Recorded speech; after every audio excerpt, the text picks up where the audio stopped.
Let me just say this. For anyone who thinks this is easy, this takes a good solid hour a day to do. So you better appreciate it, okay? Anywho. Hello, bitches. Just kidding, but trying to switch it up because I always just say, all right, all right, all right. I should probably make a montage of all my videos starting and just how it all ends with, all right, all right, all right. Cool. So, welcome to the Late Night Shane Show. Got my funny hat on today because I'm trying to be funny, and I probably won't be funny at all because of that. But part of the reason I run this show, it's not really just comedy. It's kind of a place to be a little raunchier. This is actually on my main page because it won't let me go live on my won't let me go live on my comedy page. I gotta shout out, my dad just joined. I don't know if he's still in. I won't shout out everyone, but what's up, Timmy D? Hope you're having a good one. Kind of late for you, 1 a.m. Hopefully you had a good night. Not sure what you did. I know you were kind of laying low. Love the hat, thank you. I appreciate it. I knew you'd like this one. I got a couple of them. I gotta wear it at golf maybe one day. But yeah. So, anyways, I kind of started. Love you too, Timmy D. So I started a story on the Shane D show about an older lady who was flirting with me, and how she said like, "Oh, you're cute." It just kept feeding me compliments. At one point, my potential hairdresser walked in, and my hair's looking kind of curly out the back. Have my hat on backwards, and the haircut lady or hairdresser is like, "You still need that haircut?" And I'm like, "Hey, at least I haven't cheated on you. You know what I mean? And got my haircut somewhere else." I'm like, "I'm still waiting it out." So then, as soon as that lady said something about my haircut, and I know this looks weird just because I have like a string going here. It's not actually my hair. But then the lady who's flirting with me is like, "Oh, you don't need a haircut. I like your hair." And I'm like, "Boom, thank you." And then she kind of gives me a backhand compliment, but was also kind of a good comment. She's like, "Yeah, like, you know, I don't mean this in a mean way." She's like, "You're obviously like a bigger guy." And I'm like, "All right, where's she gonna go with this?" And she's like, "I think if you lost more than 15 pounds, you wouldn't even be good looking." I'm like, "That's an interesting thing to say." I'm like, "Thank you. Probably the last thing I need to hear, but I think 15 pounds would be great. Even the weight I have lost so far has been great." I don't know exactly what she meant by that, but when she first started with like, "Hey, you're a big guy," and I think she also just means the hair works well. She's like, "I wouldn't go longer." It was good feedback. She's a little bit crazy, not gonna lie. Nothing wrong with having a friend. So, anyways, at a certain point, I've been chilling there talking. We were flirting for a while. She was a little like rude to the bartender at some point, which I'm like, damn, I don't really want to be like talking to this lady. But I think it was clear that like we just met. It wasn't like someone I brought to the bar, and is what it is. Like she's not the nicest person to the person that she interacted with. Not gonna end a friendship over it. But I definitely wasn't pumped because that's kind of like where I plan on working. So I was kind of like at first cold shouldering her and stuff like that. Eventually, she kind of like got through my tough exterior because she just kept feeding me compliments. I'm like, well, I'm not gonna ignore someone who's saying I'm good looking. Like, feed it up. I'm like, oh, I needed this confidence boost. Hell yeah, keep it coming. So, anyways, at a certain point, I'm getting ready to leave. I see that she's like trying to download Uber or something. And I'm just like, "Hey, if you need a ride, I got you." Previous to that, she actually took down my number, like just kind of, she's like, "Oh, we're gonna be friends," stuff like that. And I'm like, whatever. I just offered a ride home, and I'm kind of like, "Oh, I hope she doesn't even accept because I just smoked a blunt in there before, and it's gonna reek like weed." And I'm like, that'll be kind of awkward. Whatever. I was like, maybe I can spray some Febreze. I'm like, oh, that'd be like weird, like rushing to my car to spray it. I don't know. So I was like, whatever. I offered. She accepted. Was completely a platonic invitation. Like I plan on just driving her home. I figured she was on the way. It was on the way, which was convenient. When she smelled the smoke, though, she's like, "Oh, you have weed?" I'm like, "Oh, you want to smoke whatever?" She's like, "Yeah, yeah." I'm like, "You want me to roll something up right now? Because I smoke blunts." And that would have been, pretty ideal. But she's like, "No, I have a bowl at home. Like, we can smoke it." And I'm just like, huh, how's this going to go? I'll save you a couple minutes anyways. Nothing bad happened. It ended up just being a cool night. Got to talk to her. She's a pretty cool resource to have down here. She's local. She had this sick house, absolutely beautiful house, nice dog named Willa. I forget even why the Willa. Oh, it's something to do with like Jon Snow and Game of Thrones. That was something we like talked about. She had cool music going. What I really felt like in a way, and I know Timmy D, I probably said this to you already, but I just feel like almost like Nick Kerouac from The Great Gatsby, where it's like part of me was like, I don't really want to go to her house. I was like, nothing good will come from it. But then the other part was like, I don't really know what'll happen unless I go. And I'm like, you never know. Like, she could end up knowing someone that turns out to be a great person in my life, maybe my future girlfriend. She's a local, who knows? Also, I'm like, local people are great for, real estate and stuff like that. And ultimately, she was just a cool person besides that one downside where I was like, she's kind of drunk right now, and she kind of was a little mean to the the staff more mean than I like, but I have other people that are friends and they're not always the nicest of staff. I don't appreciate that, and I try to avoid maybe situations with them like that, but it's not their entire character. I'm not sure what kind of deep-rooted issue that is that people have that they're mean to servers. I'm personally very nice to servers.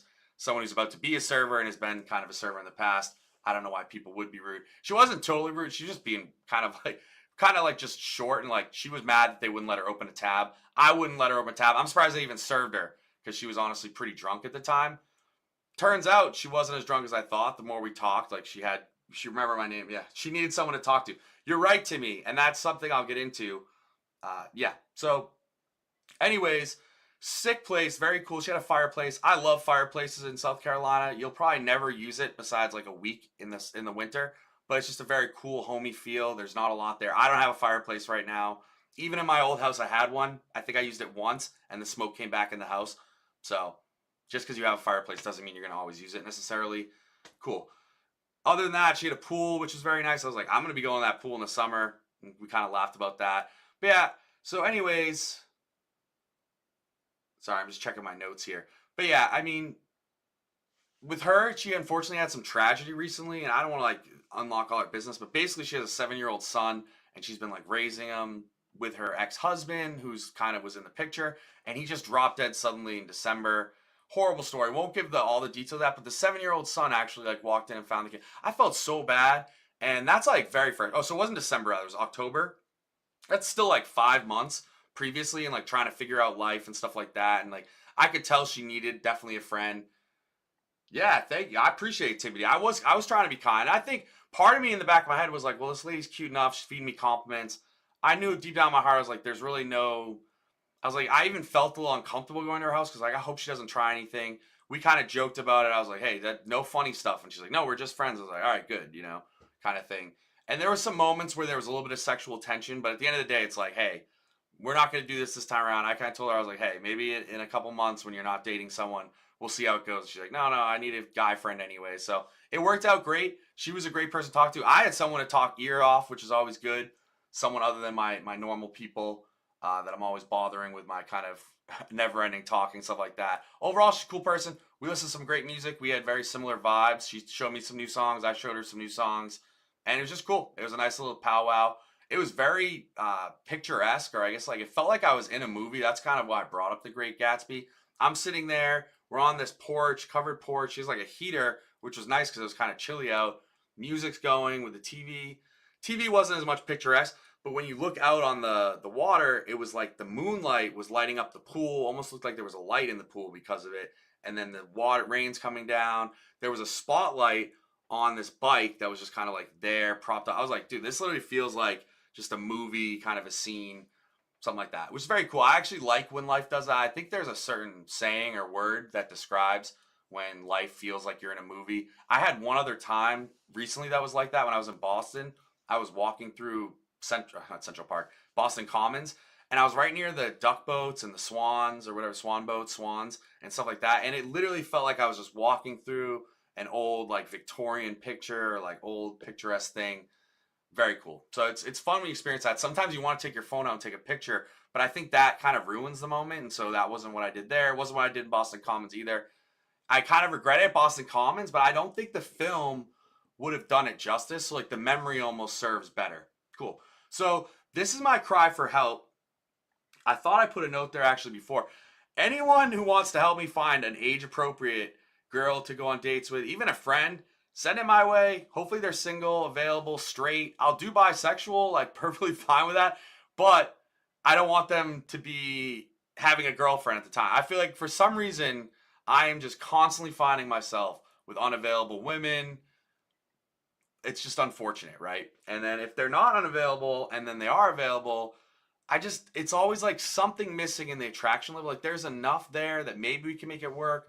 But I'm just like, I'm not settling for someone that doesn't light me up. And I don't think that's a great way of going into it. So if you guys know someone looking for a guy with a head on straight, crazy hats, trying to do stuff with his life, not drinking, but not really has a problem with alcohol, send them my way. I promise I'm not going to be smoking much longer. So if that's a deterrent, don't let that deter them from meeting a great guy. And who knows, we could just be a friendship and stuff like that. So that is my PSA or request for everyone, beggars and choosers. I don't know what you call it. Send something my way. Set up a blind date. I don't really care. Anyways, so the other story that I have, and I know I'm already at 10 minutes, so I'm going to try to keep this quick.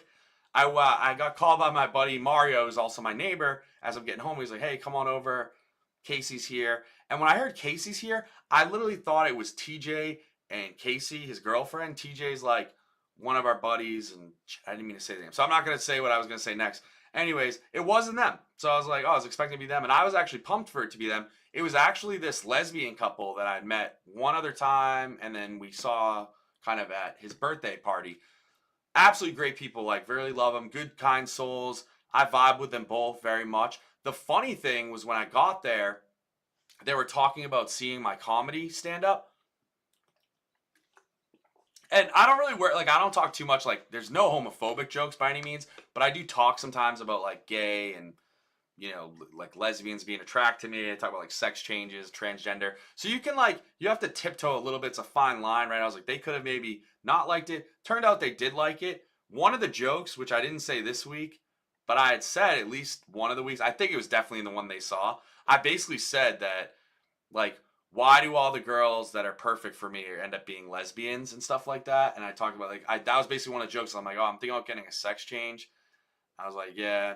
I was like, because all the girls I fall in love with turn out to be lesbians. I'm like, maybe they'll give me a chance. That's a joke. That was actually written and inspired by one of the girls tonight that are there. Yeah, gay mustaches. That's true. Yeah. But that's not a diss towards gay people for sure. Just responded to me. But so anyways, the girl literally was the inspiration of the joke. And she's not the first lesbian that I found myself vibing with heavy, but totally was the lesbian that, like, inspired me to write that joke. Because I'm like, dude, we were flirting, we're vibing. I'm, like, feeling like I'm throwing absolute heat, you know, just absolutely being a Rembrandt, pitching. My game is on point. And then suddenly this girl walks in and starts holding her hand. And I'm just like, oh my God, she's a lesbian. It's like no one says, like, oh, by the way, I'm a lesbian or whatever. Usually someone would be like, oh, my girlfriend or my boyfriend. And you know that they're taken. Had none of that. We were flirting, vibing. It was only like 5 minutes. And I think she's just that kind of personality. But it was like, oh, I like this. No, I like that. How about this? How about that? It's like our vibes were just locked in. And so if there's a straight version of her out there, love to meet her. You know what I mean? Would be great. But it was funny because I'm just like, oh, that's hilarious that they probably heard that joke. And I'm just like, that's literally the person I wrote about. Anyways, what I found myself, which was a little awkward, is like, I'm still gawking at this girl and like flirting with her. And I'm like, oh my God, I can't make it obvious. Like literally her girlfriend's here. Plus I respect their relationship and I have no chance anyways. But I'm just like, don't make it awkward. So then I'm just like a flirty guy. So I have to like start flirting with like my neighbor Mario and then her girlfriend basically. So that was it. It's just like I had to like change my game just to include everyone in the flirt. But jokes aside, it was a great time. They're nice people. We had a good time. I spent only like 2 hours there, so I didn't want to like chew and screw, but I did want to keep kind of, I had a couple games on schedule to play with my buddy afterwards, video games that is. And then also I wanted to make sure, it's actually funny, Mario just called me now, so I got to call him back in a second. But I wanted to make sure I could go live for you guys, get some posts in, a little bit more work I had to do for everyone. So that's my story. Oh, sorry, actually, there's one joke that we have that's in the future, and it was something that, like, weirdly, I have no punchline, right? This is just a premise, but no one steal my joke or you're a dick. But the joke's about how, like, thermometers for babies used to be, like, shoved up people's butts and stuff like that. And when they said that, like, when we mentioned that, I had, like, a pain in my ass from, like, the last time as a baby or whenever I was conscious, and someone, like, shove that so far and they like lube it up or Vaseline, I don't know what they put on that thing, so far in my butt and like hit a wall or whatever that it felt like it went like in the back of my throat. Like, to be honest, I used to hate the strep throat test, and I think part of that was remembering when the freaking thermometer was shoved in my butt.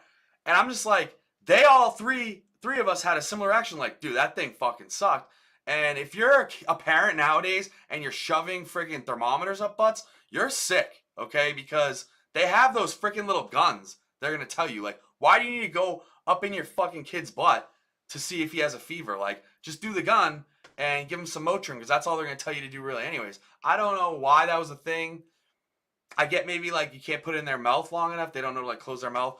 But very strange if you're in 2024 and you're shoving a thermometer up your kid's butt. Kind of feels like one of those like, well, it happened to me, they can handle it too. Well, that doesn't make it right. So anyways, that's my joke. I have no punchline for it, but somewhere around just those rectal, well, I don't, rectum thermometers, butt thermometers, not sure what you call them. So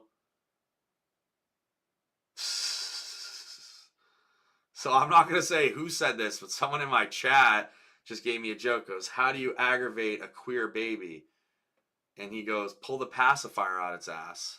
It's pretty funny. And hey, you know, that's not even like mean or anything. I mean, because technically you're born gay, right? So like the baby would be, I don't know if queer is the right word to say. Probably get me canceled, but you know, I don't know. That's interesting. So, you know, if I get canceled, so be it. Anyways, I'm at 15 minutes, which is a little longer than scheduled. Shout out to my my people in my chat. Dad, thanks for joining. I love you. I'll see you tomorrow. Hopefully you're going to be up nice and early because I'm driving over to the game at 12. You know, 12:15 will be kind of the plan on arrival. But, you know, we're targeting 12 so that 12:15 happens when I'm late. Anyways, hope you all had a good time. Hope you liked my story. I know I kind of rambled on a little bit, but I thought these were worth telling. Thanks for watching. Thanks for everyone being a part of it. One love, respect. Have a good one.